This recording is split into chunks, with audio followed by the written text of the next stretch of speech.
Welcome to the third of our Easter reflections. If you haven't already done so, please can I encourage you to go and pause the video and read John 19 verses 23 to 24 before carrying on. Only two verses, although they're both, as we'll see, quite long verses. Well, let's have a look at this new section of John's Gospel. Remember, as we're looking at John's account, it is different in some ways to the accounts in the other Gospels. It's telling about the same event. There's no contradictions. But John wants us to focus in on particular aspects of what's going on to try and show us things. As we've seen last week, in the last talk, he misses out some things in the other Gospels and he puts in other things that aren't in the other Gospels. But also he highlights some bits that are in the other Gospels that the other Gospels just sort of brush over. John brings out much more detail. So in the last talk we saw how the other Gospels mention the notice above Jesus' head on the cross. But in John's Gospel he goes into a lot more detail about why it was there, the debates with between Pilate and the chief priests, and the details of what was written on that in more detail than the other Gospels. And the same is true of what's happening in these verses. In the other Gospels, they do mention of the soldiers casting lots for Jesus' clothing. But it's much more of a brief mention. It's mentioned very briefly in Matthew and Luke. Mark's slightly longer and gives 12 words to it. But here in John's Gospel, there's nearly around 70 words devoted to this. He goes into great detail. He really wants us to see the importance of what is happening here. But why? What's John trying to bring out by focusing on this detail? Well, firstly, and this is the most obvious thing and the clearest thing, he wants to show us that what is happening at the cross is fulfilment. It's fulfilment of what was said would happen in the Old Testament. So he quotes from Psalm 22, verse 18. They divide my garments among them and cast lots for my clothing. And you can see the way he's told the story helps us to see that this was actually what was happening. So he tells us that the four soldiers have got Jesus' clothing. This was natural in those days that the executioners would, as part of their payment, receive the clothing of the person being executed. That person wouldn't need the clothing anymore. And so they divide up the clothes, the first lot of clothes, one each. One for the four soldiers. But there's one piece of cloth that is all one piece. It's seamless. And so they think, well, this is too good to rip up into different bits, so we'll cast lots for it. So both the first line of the psalm, they divide my garments among them, and the second line, they cast lots for my clothing, are both proved true in this account of what's going on. And so something that was written 1,000 years before Jesus was crucified comes true.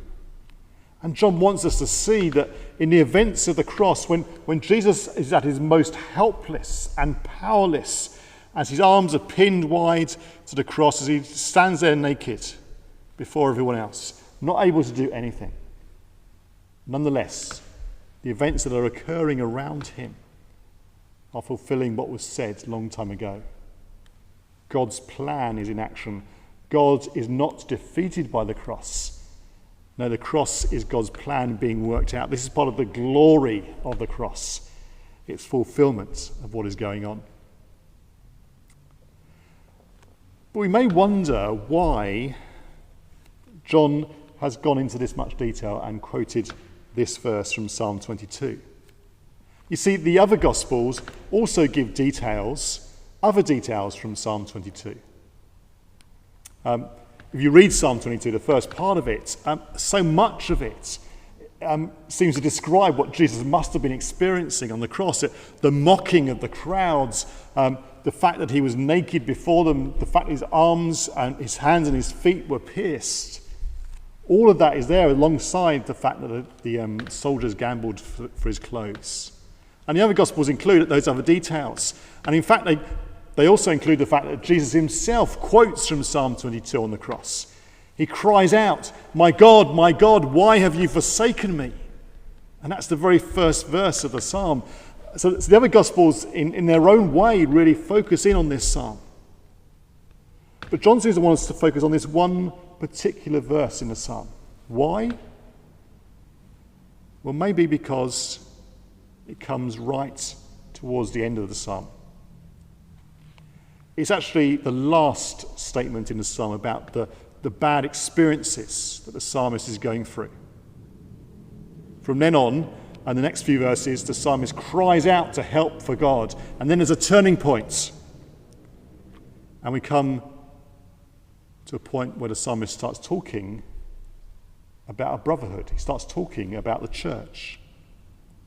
The turning point of the psalm is Psalm 22, verse 22. It says this: I will declare your name to my brothers. In the congregation, I will praise you. In other words, in the midst of the salvation from what has happened to this person, an experience of execution almost that reflects so powerfully the cross, the psalmist says, as you save me, God, I will tell my brothers about you. I will tell the congregation about you. The word for congregation, when translated into the Greek Bible, was translated as ecclesias. It's our word that was often translated as church for us. What is being talked about here is the good news of God's name going out to the whole church after the experience in the first half of the psalm. This experience that the Gospels associate with the cross. Jesus, as the one on the cross, is the one who will declare God's name to his brothers, who will declare God's name to the congregation. And actually in Hebrews chapter 2, when it talks about Jesus' death on the cross, it goes on to say this: so Jesus is not ashamed to call them brothers. For he says, I will declare your name to my brothers. In the presence of the congregation, I will sing your praises. A quote there again of Psalm 22, verse 22. It is because of the cross, it is on the cross, that the brotherhood and sisterhood of Jesus Christ is formed. And we'll see more about that in our next talk as we go on to the next few verses. So Jesus' death on the cross forms a brotherhood, but also Jesus' death on the cross is what unites the church. Now, some commentators say the amount of detail here in John's Gospel about the one garment suggests that actually this is a picture of something, and I think it's a picture of the church. The details they go into, this is one garment. It's unitized. There's no seams in it. It can't be easily split up. And that emphasizes oneness. It's also sewn from one piece of cloth. Again, that emphasizes oneness. And where in our translation it says it was one piece from top to bottom, actually in the Greek it says literally it was one piece from above. And that word from above in John's Gospel has been used before to talk about God's authority from above and about how we need to be born again or born from above. And so people see this as an image of the people of God that are united as one and come about because of God's plan from above. Now, other commentators think that's maybe a bit fanciful, maybe people are trying to read too much into this, and they may have a point. But actually that theme of the cross creating the unity of the church is there in John's Gospel in other parts. When Jesus talks about himself being the good shepherd, he says, I am the good shepherd. I know my sheep and my sheep know me. Just as the Father knows me and I know the Father, and I lay down my life for the sheep. I have other sheep that are not of this sheep pen. I must bring them also. They too will listen to my voice, and there shall be one flock and one shepherd. You see the different ideas there? That Jesus, as the good shepherd, is the one who lays down his life for the sheep. He's the one who will die on the cross for us, for the flock. But the sheep will also become one flock. And the other sheep he's talking about here are the non-Jewish sheep, the Gentiles. And they too will be included. This is all nations coming together, as we've seen in the last few talks already, that Jesus on the cross joins all nations together into one flock, one body. The cross creates a unity. And actually this becomes even more clear when you look at what the high priest says. The high priest says that Jesus needs to die for the sake of the nation. And when he says that in John 11, John comments that Caiaphas did not say this on his own, but as high priest that year, he prophesied that Jesus would die for the Jewish nation. That's pretty much what he said. But John goes on to say this, and not only for that nation, but also for the scattered children of God, to bring them together and make them one. John is clear that the cross creates the unity of the church. Jesus on the cross is forming a people for himself.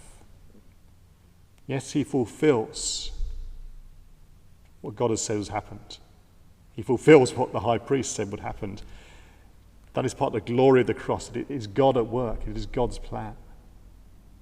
But also on the cross, he creates a new brotherhood.